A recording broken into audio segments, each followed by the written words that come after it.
আসসালামু আলাইকুম এভরিওয়ান, কেমন আছেন সবাই? আজকে এসেছি নতুন আরেকটি রেসিপি নিয়ে। তো চলুন, আজকে কিন্তু আমার রেসিপিটি অসাধারণ ছিল, দুম্বার মাংস ভুনা। তো চলুন দেখে নিই আমার রেসিপিটি।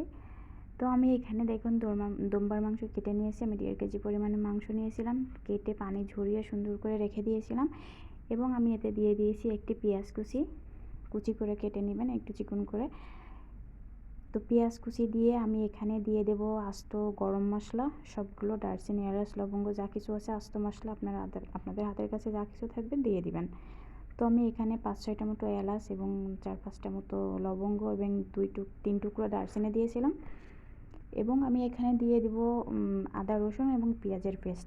আমি এখানে আবার একটা ছোট সাইজের পেঁয়াজ নিয়েছিলাম এবং একটা রসুন এবং 1 টুকরো আদা একসাথে পেস্ট করে নিয়েছি। আপনারা আলাদা আলাদা করে নিতে পারেন, বাট আমি আমার আন্দাজ মতো পরিমাণ মতোই দিয়েছি। এবং দিয়েছি 1 চা চামচ হলুদের গুঁড়া, দিয়েছি আধা চা চামচ গোলমরিচের গুঁড়া এবং আমি দিয়েছি ধনিয়া গুঁড়া। আমি কিন্তু এখানে সব পাউডার মশলা ইউজ করেছি, আপনারা চাইলে পেস্ট ইউজ করতে পারেন এবং সেটা বেশি টেস্টি হবে। এবং আমি দিয়েছি লাল মরিচের গুঁড়া, আমি 2 চা চামচ মতো দিয়েছি এখানে লাল মরিচের গুঁড়া। মরিচটা আপনারা আপনাদের পছন্দ মতো দিবেন, আমি আমার মতোই দিয়েছি। এবং দিয়ে দিব পরিমাণ মতো লবণ। তো দেখুন আমি পরিমাণ মতো লবণ দিয়ে দিয়েছি। এখন দিয়ে দিয়েছি 1 চা চামচ জিরা গুঁড়া এবং দিয়ে দেব তেল। আমি কিন্তু তেলটা এখানে খুব বেশি অ্যাড করিনি, কারণ দুম্বার মাংস যেহেতু এখানে অনেক তেল থাকে, চর্বি থাকে, এই জন্য আমি তেলটা বেশি অ্যাড করি না। আমি কিন্তু 100 গ্রামেরও কম তেল ইউজ করেছি 1.5 কেজি মাংসে। এবং আমি দিয়ে দিয়েছি টমেটো পেস্ট। আপনাদের হাতের কাছে যদি টমেটো পেস্ট নাই থাকে তাহলে আপনারা টমেটো পেস্ট করে নিতে পারেন।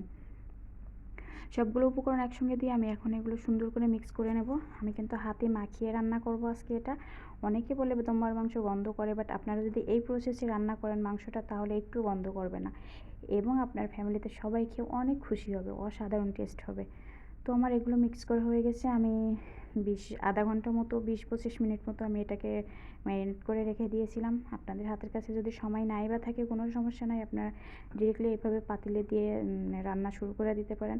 তো দেখুন আমি আধা ঘন্টা পরে পাতিলে দিয়ে আমি চুলাটা অন করে দিয়েছিলাম এবং আমি মাংসটাকে দিয়ে আমি কিন্তু লো আঁচে ঢাকনা দিয়ে ঢেকে দিয়েছিলাম।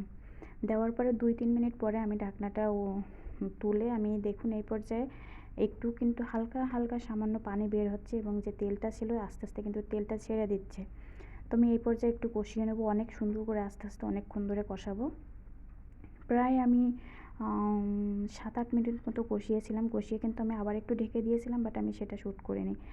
আবার আমি ঢাকনা তুলে দেখুন আমি আবারও নেড়ে চেড়ে দিচ্ছিলাম, দিয়ে আমি এক পর্যায়ে 10 মিনিট মতো কষিয়ে নিয়েছি। কষিয়ে নেওয়ার পরে কিন্তু আমি আবারও ঢেকে দিয়েছি ঢাকনা দিয়ে ঢাকার পরে দেখুন এই পর্যায়ে কিন্তু পুরো পানিটা শুকিয়ে গিয়েছিল, যে পানিটা বের হয়ে এসেছিলো সেটা পুরোটা শুকিয়ে গিয়েছিল এবং তেলটা কিন্তু উপরে চলে এসেছে, দেখেছেন? এখন কিন্তু আর কোনো পানি নেই, এক্সট্রা পানি। তো মনে করেন এই পর্যায়ে আমার মাংসটা প্রায় সিদ্ধ হয়ে গেছে। এখন আমি পানি অ্যাড করে দেবো, গরম পানি। তো আমি গরম পানি করে রেখেছিলাম, সেই গরম পানিটা আমি এখানে অ্যাড করে দিয়েছি। পরিমাণ মতো পানি দিয়েছি, যেহেতু আমি মাংসের ঝোল মাংস রান্না করব না, ভুনা মাংস রান্না করব। আর দুম্বার মাংসটা আপনারা সবসময় ভুনা করারই চেষ্টা করবেন, তাহলে ভালো হবে। তো দেখুন আমি এখানে প্রায় 4 কাপ মতো মানে 1 লিটার পানি অ্যাড করেছি, গরম পানি। করার পরে আমি আবারও 15-20 মিনিট মতো এটাকে কুক করেছিলাম, ঢেকে দিয়েছিলাম পানি দিয়ে। তারপরে আমি 15-20 মিনিট মতো কুক করেছিলাম। কুক করার পরে দেখুন এই পর্যায়ে মাশাআল্লাহ আমার রান্না কিন্তু হয়ে গেছে, আমার মাংসটাও সুন্দর সিদ্ধ হয়ে গেছে। তো দেখুন আমি একটু সার্ভ করে দেখাই। তো মাশাআল্লাহ আমার মাংসটা কিন্তু হয়ে গেছে। তো আজ পর্যন্ত এখানেই, আপনারা চাইলে এভাবে রান্না করতে পারেন। আল্লাহ হাফিজ, সবাই ভালো থাকবেন।